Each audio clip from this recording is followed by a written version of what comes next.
tanto el tamaño como el número de células o reduzca su tamaño. Si aumenta el tamaño se llama hipertrofia. Si aumenta el número es hiperplasia. Y si se reduce es atrofia. También hay pigmentos, como vamos a ver, que se produce en metabolismo durante el desarrollo del tejido. Unos como producto del metabolismo o otros por factores externos, como vamos a ver más adelante. En cuanto a los cambios adaptativos, vamos a ver lo que dijimos. El aumento de tamaño se denomina hipertrofia. En el número, Hiperplasia. Y la reducción del tamaño es Atrofia. Pero ocurre otro cambio, que es la metaplasia. Cuando el factor agresivo es persistente y la célula no puede contener esa agresión, cambia su patrón externo. Es decir, cambia de una célula, de un tipo de célula por otro, ambos maduros, pero con una mayor capacidad de resistencia a la agresión. Eso se denomina metaplasia. Ya la displasia significa cambios a nivel cromosómico que llevan al desarrollo de una gran masa de tejido neoplásico, o sea, una neoplasia maligna o un carcinoma malogrado. En esta clase vamos a ver hipertrofia en el músculo cardíaco, hiperplasia en próstata y endometrio, atrofia testicular y endometrial y metaplasia de tipo escamosa y de tipo intestinal. Y el alumno cachimbo sale del título secundario y ingresa a la facultad de medicina. Como aprueba patología, su papá le paga su inscripción en el Barfit y ya termina pues musculoso, ¿no? Entonces quemó. ¿Qué pasó acá? Quemé. El músculo Creció. ¿El músculo se reproduce? El músculo aumenta de tamaño, pero en base a la síntesis de proteínas. ¿Qué significa eso? Que hay proliferación de fibras o de miofibrillas. Por eso es que los que hacen ejercicio, los que están consumiendo proteínas, porque necesitan aminoácidos para sintetizar las proteínas fibrilares que permiten el aumento del tamaño de la célula, hipertrofia. Y como lo vemos en este esquema histológico, células musculares normales y las hipertróficas, ¿no? Bien.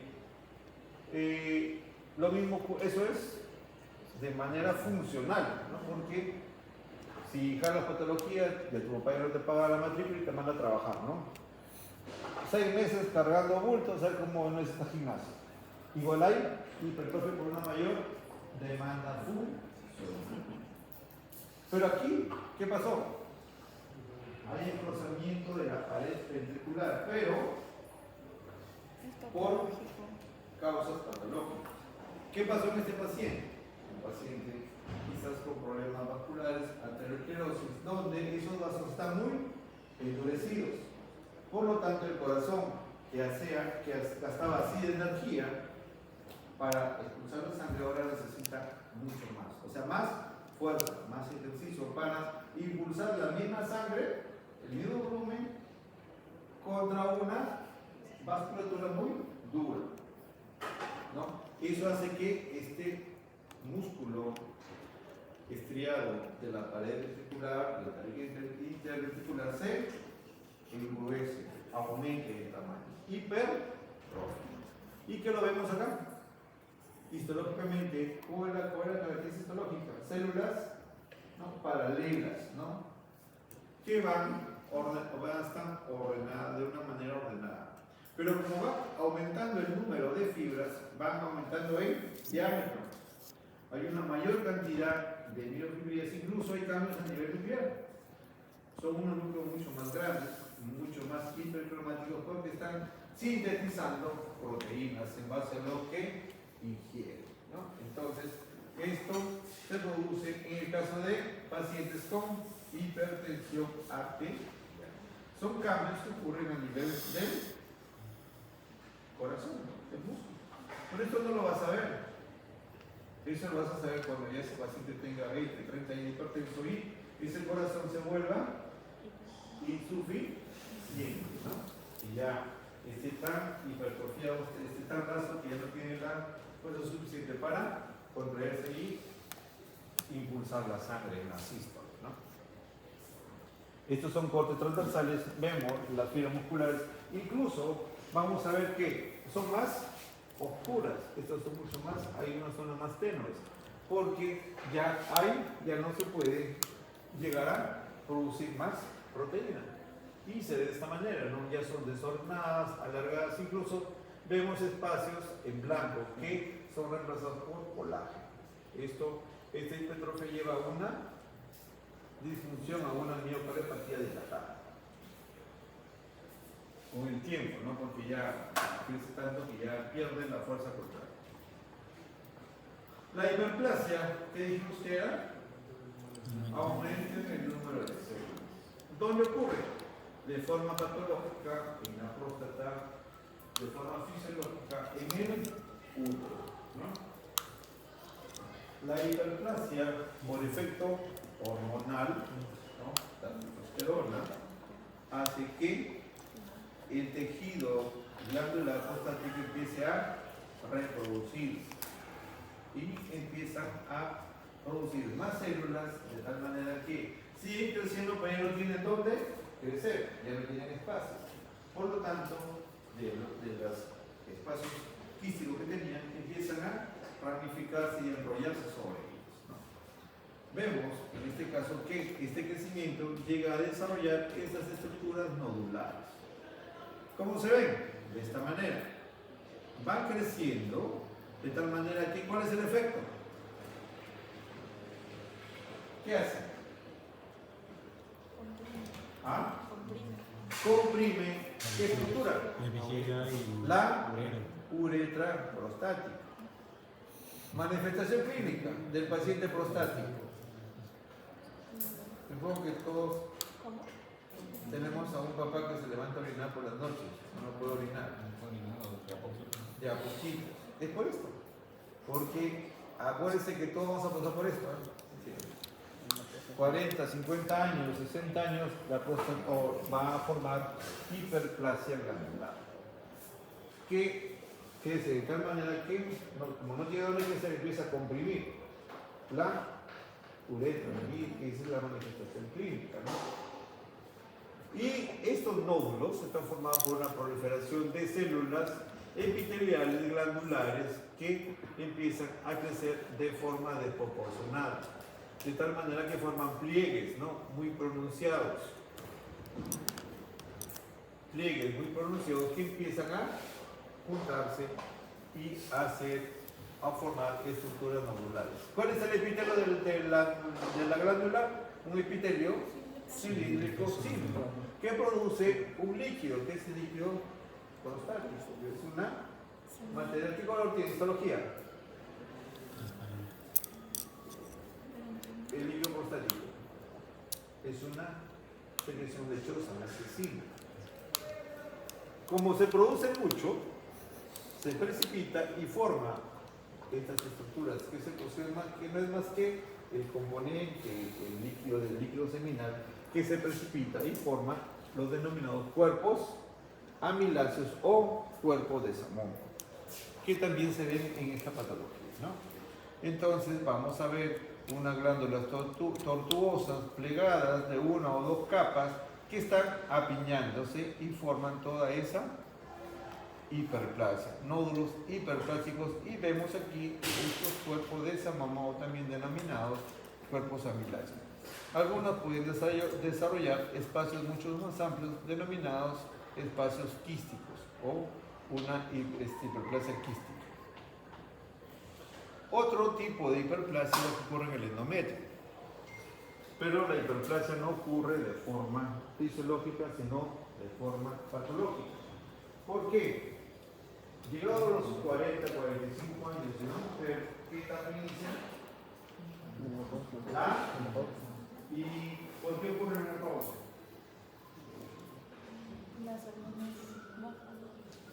Porque ya hay una menor producción de estrógenos. Y ahí viene todo el cuadro clínico, ¿no? La mamá renegona, enojona, llora por cualquier cosa, castiga por todo, ¿no? Igual va a pasar por lo mismo. Pero si tenemos efecto hormonal, porque han reducido las hormonas, porque hay una atrofia de los ovarios, ya no se produce una enfermedad y empieza todo ese cuadro clínico. ¿Qué hacen? Van al ginecólogo, le dan sus hormonas, o sea, su terapia de reemplazo hormonal. ¿Qué le dan? Estrógenos. ¿Qué hace el estrógeno? Induce la proliferación del endometrio. En una paciente que toma estrógenos, no todas las mujeres reaccionan de forma igual, unas no, otras sí, pueden imaginar que este endometrio forme lengüetas. Cuando ustedes ven alguna ecografía, exploración por ginecología, lo pueden leer en mujeres, ¿no? En edad menopáusica, con sangrado, que es la manifestación típica de esta hiperplasia. El sangrado, muy abundante, se debe porque este endometrio ha crecido tanto que está originando sangrado constante. ¿Y qué vamos a ver desde el punto de vista histológico? Que las glándulas adoptan un patrón de tipo proliferativo, ¿no? Si ustedes recuerdan fisiológicamente, el ciclo ovulatorio empieza desde del término de la menstruación. La primera semana, ese epitelio por obstrucción o estenosis de las arterias espirales del endometrio, ocurre una isquemia. Esa isquemia lleva a que ese epitelio se desprende, hay sangrado, luego empieza a revitalizarse a partir de la capa basal del endometrio y entra en la etapa de endometrio proliferativo. Más o menos al 14-15 día, por efecto hormonal de la progesterona, lo prepara para una posible implantación, ¿no? Entonces, ese endometrio de proliferativo pasa a la fase secretora, preparada para una posible implantación. Pero en este caso, la proliferación anormal de las glándulas endometriales por efecto externo llega a generar una gran cantidad de glándulas, de tal manera que adoptan ese patrón proliferativo, pero muy apiñadas, de tal manera que el estroma que se desplaza en lo rodea se reduce, ¿no? En la proporción de 1 a 3 o 1 a 5, con más glándulas, una porción de estroma por 5 de glándulas. Esto es las glándulas hiperplásicas, endometriales hiperplásicas. Como ven acá, están apiñadas, apretadas, ven poco estroma entre ellas. Esta es la característica de la hiperplasia, mayor número de glándulas por proliferación celular. Como ocurre en todo proceso donde hay reproducción, existe la posibilidad de alteraciones genéticas que llevan realmente al desarrollo de la hiperplasia en el caso del cáncer. Por lo tanto, esta hiperplasia endometrial, donde generan glándulas tubulares uniformes alargadas, con un epitelio cilíndrico, con un núcleo ovalado de posición basal, puede generar otro tipo de cambios, ¿no? Cuando esta hiperplasia endometrial tiene estas características, no hay muy cambio evidente, se parece mucho en el endometrio proliferativo, se denomina hiperplasia endometrial sin atipia, como acá. Y la parte mala o ya patológica es cambios nucleares que son núcleos alargados, ¿no? Desordenados, porque vean este núcleo de basal, estos ya no están a diferentes niveles, pseudoestratificación. Hay núcleos hipercromáticos, estos son núcleos claritos, maculados, estos no. Estos son características de atipia nuclear y posiblemente cambios displásicos. Entonces, dependiendo de las características nucleares y arquitecturales, vamos a encontrar hiperplasia endometrial sin atipia e hiperplasia endometrial con atipia. Esta hiperplasia con atipia se le conoce también como neoplasia intraepitelial endometrial, que es una lesión pre-maligna. Puede haberlo, pero muchas veces con una esterectomía, ¿no? Muchas veces cuando hay pacientes con sangrado, se hacen un legrado biópsico. Puede que solamente sea un pólipo endometrial que también sangra, o pueda que sea una hiperplasia coativa. Pueden hacer una esterectomía ahí, el problema se controla. Y sobre todo si me hacen esterectomía y se acaba el problema. Pero esto puede, si no le dan atención, esto puede crecer y desarrollar un carcinoma endometrial. Esto es para ver hiperplasia endometrial sin atipia, ¿no? Se parece mucho a la endometrio proliferativo, y una hiperplasia con atipia, con los cambios nucleares que les he comentado, incluso mitosis, y hay un apiñamiento de glándulas en el patrón espalda-vascular. Ya estas corresponden a qué? Hay hiperplasia endometrial con atipia, como ustedes ven, ¿no? Hay plegamiento, hay un mayor oscurecimiento de los núcleos. Aquí está muy apretada y acá vemos toda esta estratificación. Todas estas son imágenes de hiperplasia endometrial con atipias nucleares. Y la hiperplasia o hipertrofia la encontramos ¿dónde? En el embarazo, de forma fisiológica. El útero, que medía por medio de 9 a 10 centímetros, ahora mide de 30 a 40 centímetros. ¿Qué pasó? Creció porque hubo un aumento en el tamaño de las fibras musculares. ¿Qué tejido compone el útero? ¿Qué tejido? Fuerte, fuerte. ¿Los certificados aquí? Amén. ¿Qué miedo? ¿Por qué tiene miedo? ¿Ah? ¿Tu nombre? ¿Tu nombre? Rosa. Ustedes van a ser médicos, van a conversar con las personas. ¿Cómo tienen vergüenza? Aprovechen este estado para que se desenvuelva. Si se equivoca, mejor ahorita que con el paciente. Si vas con el paciente, el paciente termina en el cementerio y tú con tu traje de radio. A ver, Rosa. Ya, relaja, a ver, cuéntame. ¿Ah? Ya. A ver, vamos por paso. Es plano. El útero tiene varias capas. ¿Sí? De adentro hacia afuera. ¿Cómo está conformado?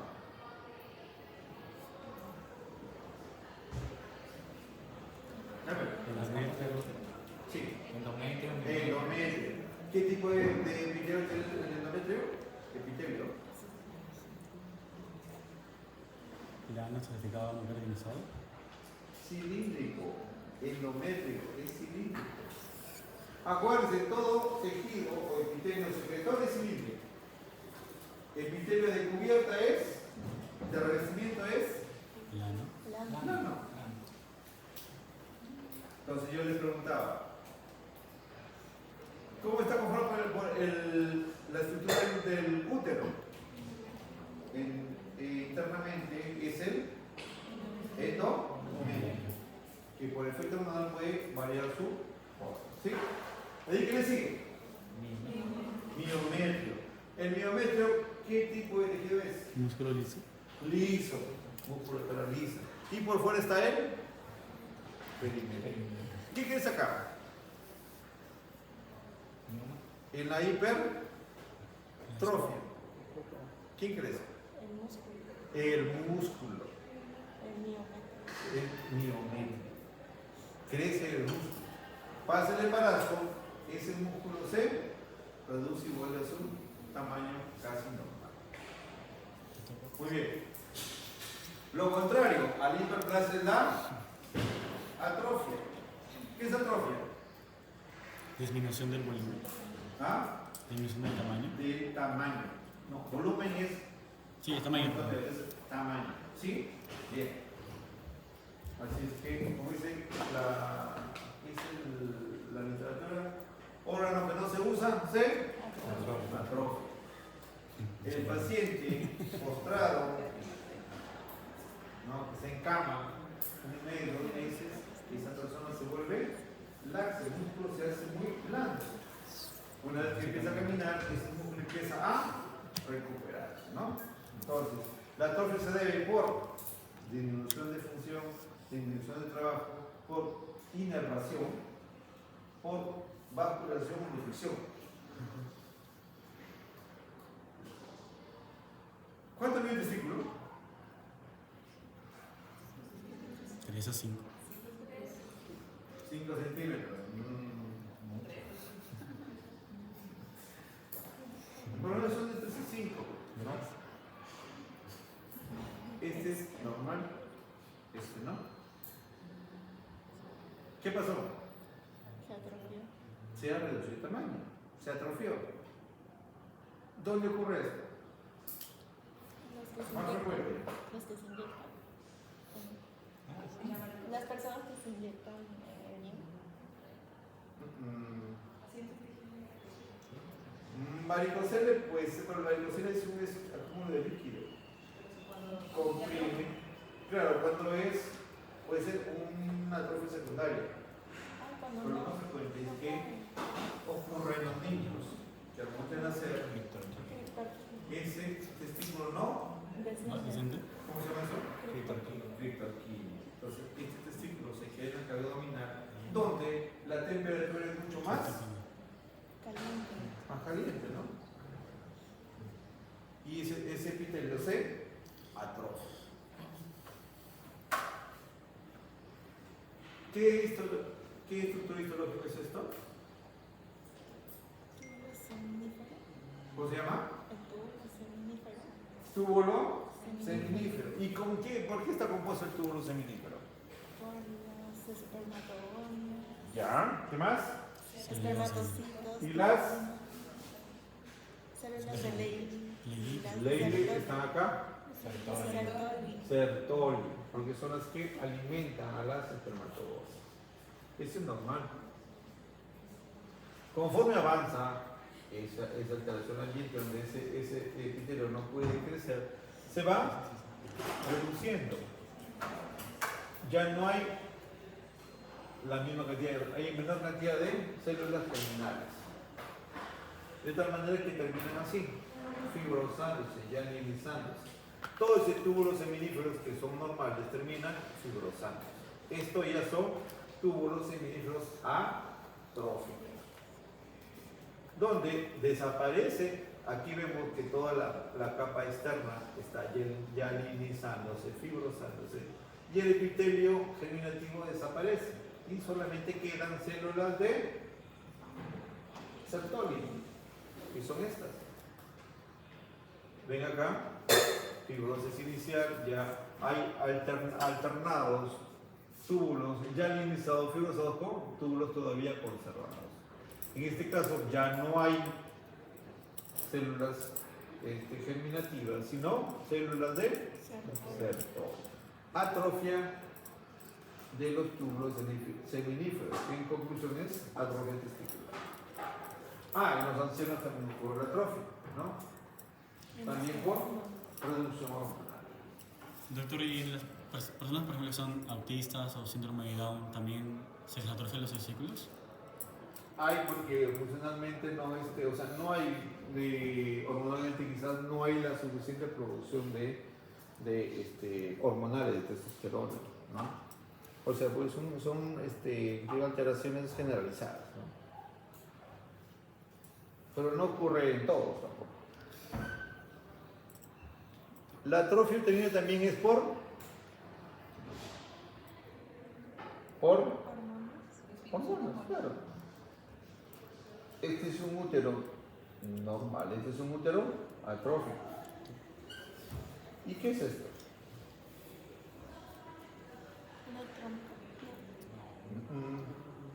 A ver, ¿El cervix? este es el cuerpo, la trompa y el ovario, no ligamento, ovario. ¿Sí?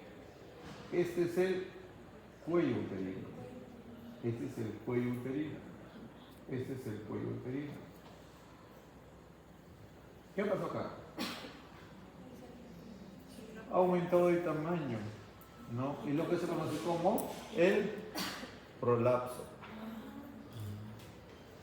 Aumenta, o sea, el cervix crece, o sea, ¿y a qué se debe? Aumenta la presión intraabdominal en mujeres que tienen múltiples partos, ¿no? Porque para partos normales, por ejemplo, no cesáreos, empujan tanto que esa presión abdominal puede inducir, ¿no?, a que eso se vaya desprendiendo. 1, pero ya 2, 3, 4, 10 ya es suficiente. El estreñimiento es otra sobrecarga para que genere prolapso, ¿no? O sea, toda patología que genere un aumento en la presión intraabdominal o la presión abdominal puede terminar en una distopía, o sea, en un prolapso uterino, prolapso del cuello uterino, ¿no? Que es de esta manera. Y también son úteros atróficos. Este es un útero normal, este es un útero atrófico. Ven el cuerpo uterino, esta casi a menos de la mitad. Y como se reduce el músculo, se reduce el endometrio, vemos acá pequeñas glándulas quísticas, mayor estroma, menos glándula, atrofia endometrial, de glándulas endometriales, ¿no? Vemos acá pequeñas glandulitas, ya no son tortuosas grandes como en la hiperplasia, ni tampoco son del tipo proliferativo que son mucho más tortuosas y mucho más amplias. Atrofia endometrial. Igual acá hay un epitelio superficial endometrial con amplia estroma y escasas glándulas. Bien, hasta ahí lo que responde a parte de los cambios adaptativos. Y la metaplasia es otro cambio adaptativo, pero en el cual la célula cambia a otro patrón, a otro tipo de célula, cuando no es capaz de soportar a ese agente estresante, ese agente lesivo. Esto ocurre, esta imagen, ¿a qué corresponde? Al cuello uterino, el exocervix, ¿no? Ven, por ejemplo, aquí, ¿qué ven? Una superficie eritematosa, congestiva, muy inflamada. Esto está inflamado, esto es parte normal, ¿no? Un color blanquecino, brilloso, ¿no? Esto es opaco. Esto es endocervicitis, o muchas veces desarrollos de neoplasias, igual acá, ¿no? Y es en esta zona donde ese epitelio cambia a otro patrón. ¿Por qué? Porque está siendo agredido, ¿no? Sobre todo la inflamación genera, las infecciones generan una reacción inflamatoria persistente que hacen que ese epitelio se dañe. El exocervix tiene dos capas o dos zonas. Una externa, el exocervix que está revestido por epitelio de qué tipo. ¿Qué nombre?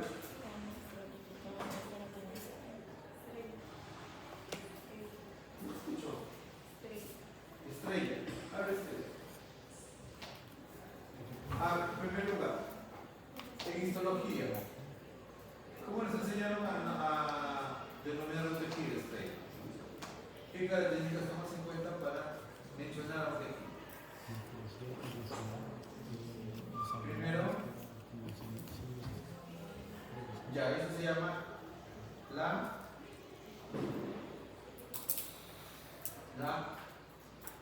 forma. ¿Y de ahí qué más? El número de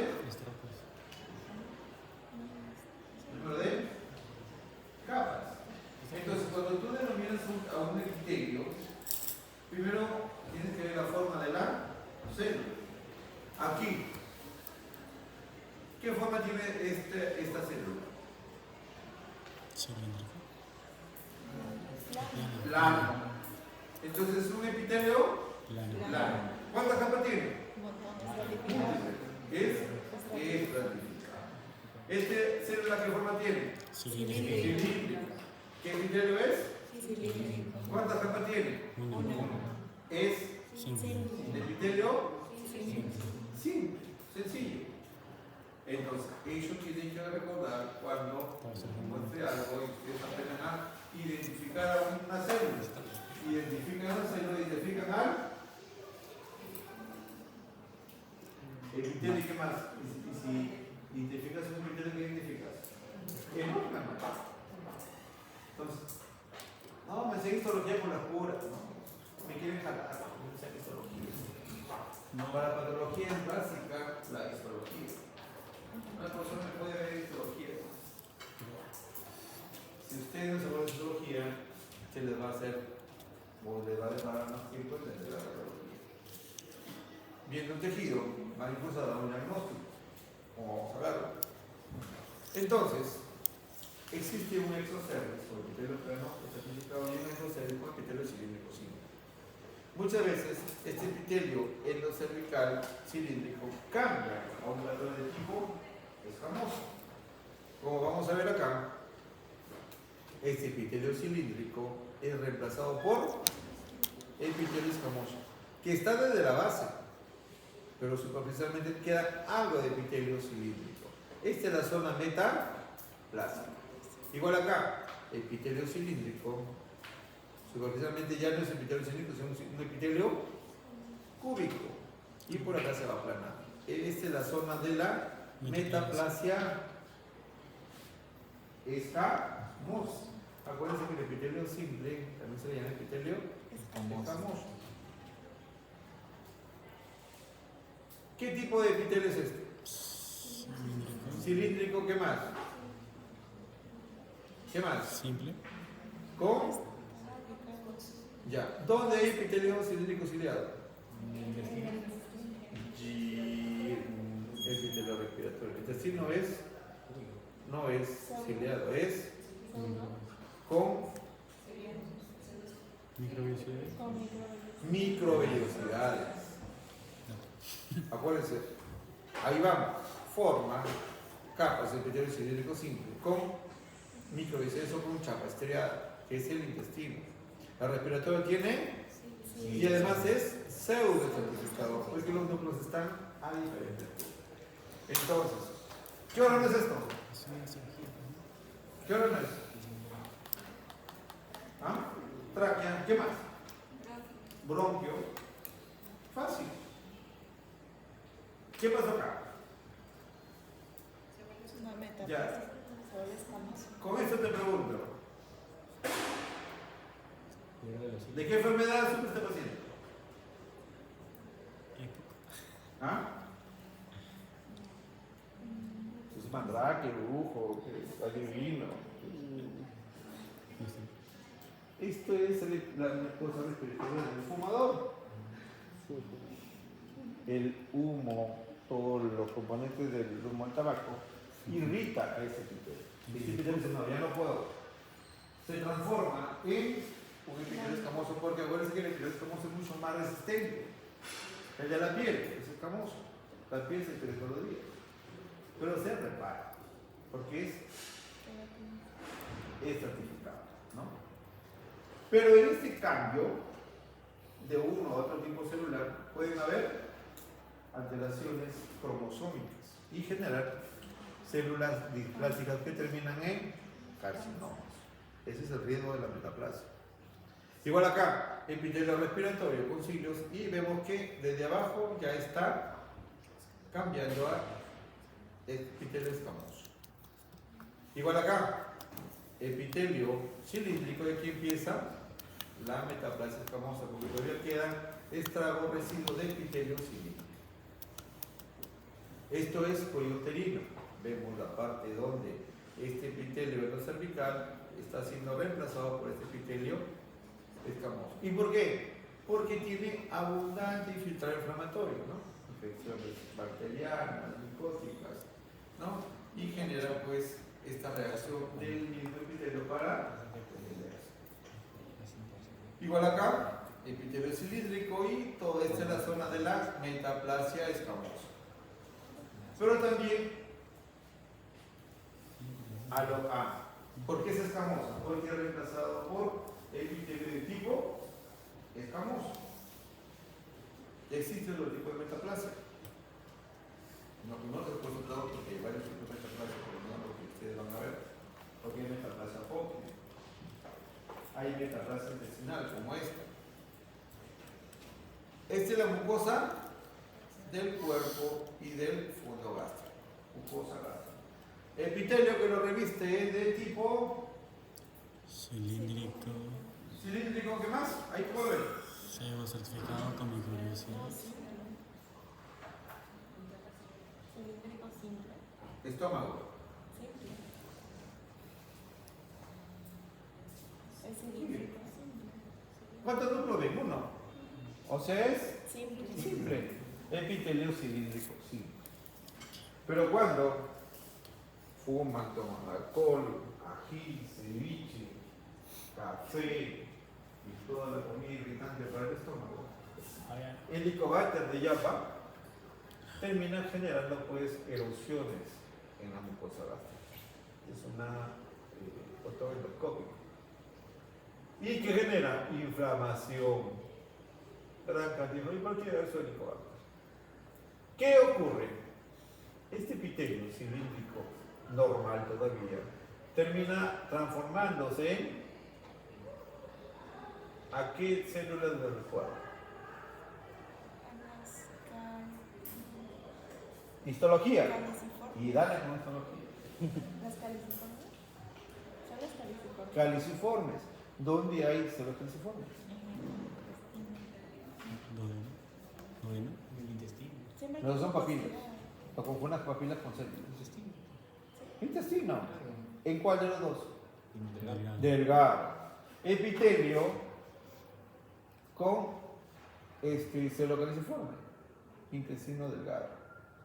Entonces, esto es la denominada metaplasia de tipo intestinal.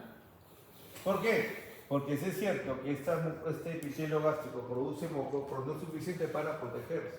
Entonces se reemplaza por otro que produce mucho mayor cantidad de moco y protege a esa mucosa gástrica. Pero igual, también pueden sufrir cambios y desarrollar adenocarcinoma durante ese proceso. El riesgo existe. ¿Cuáles son los tipos de epitelios del intestino en general? Células cilíndricas, ¿no? O células caliciformes, con chapa estriada, el intestino delgado y células o epitelios con células caliciformes en el intestino grueso. Entonces, existen dos tipos de metaplasia. Una que se parece al intestino delgado y otra que se parece al epitelio de la mucosa colon. Pero eso lo vamos a ver en patología básica. Lo que quiero que ustedes entiendan aquí es que el cambio de este epitelio cilíndrico simple a un epitelio con células caliciformes es la metaplasia de tipo intestinal en la mucosa gástrica. Ven acá, mucosa gástrica, las foviolas, y por acá vemos cambios de tipo intestino delgado, de tipo intestino grueso. Células caliciformes, metaplasia intestinal en la mucosa gástrica en un paciente con gastritis crónica. Igual acá, epitelio normal, epitelio metaplasia. Y puede ser así, masivo.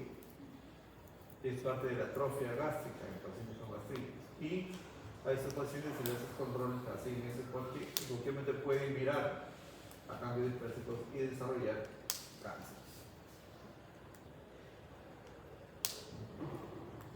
¿Qué ven? Solamente un túnel, una zona eritematosa, inflamada, blanquecina. Esta es la zona de la metaplasia, pero a nivel de esófago. En la unión gastroesofágica o esófago gástrico.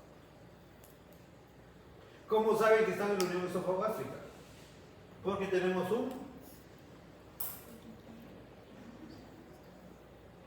A ver, ¿ya han visto suficiente?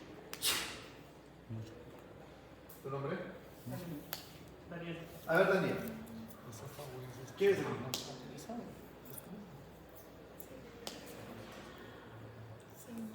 Dime lo que se te ocurra. Pero habla.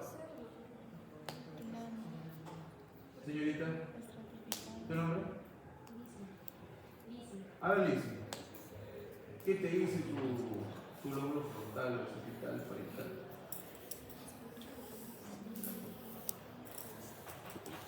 Algo tiene que decir. Es un mango. Una pera. Algo tiene que decir. ¿Tu nombre es tú, Manil? ¿Sí? ¿Qué dice? Sí. ¿Ah? Flavio, a ver, Flavio, ¿qué me dices?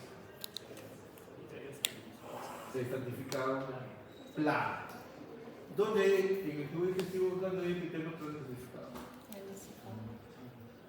En el tubo digestivo, ¿dónde hay epitelio plano estratificado?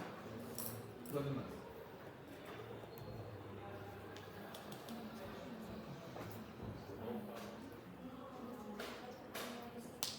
En el tubo digestivo.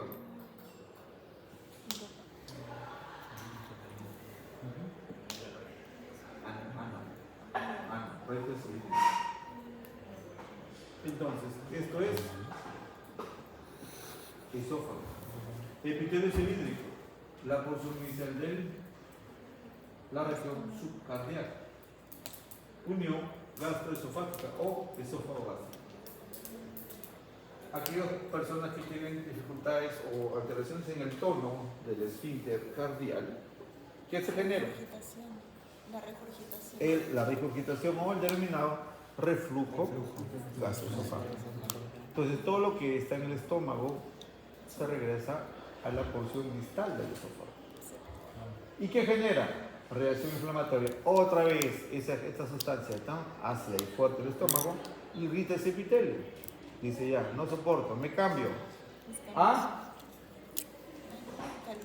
metaplasia de tipo intestinal. Si nos mandan una biopsia, el gastroenterólogo entra, saca biopsia y vemos epitelio escamoso, el esófago, y debajo hay epitelio cilíndrico, siempre con epitelio de tipo intestinal. Eso se llama metaplasia intestinal.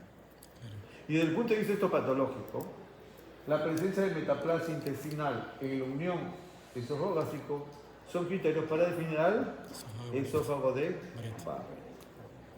Entonces la patología es elemental. Igual acá es mucho más amplio. Igual, el riesgo de que a partir de aquí estas células se hagan neoplásicas y desarrollen un adenocarcinoma de carne.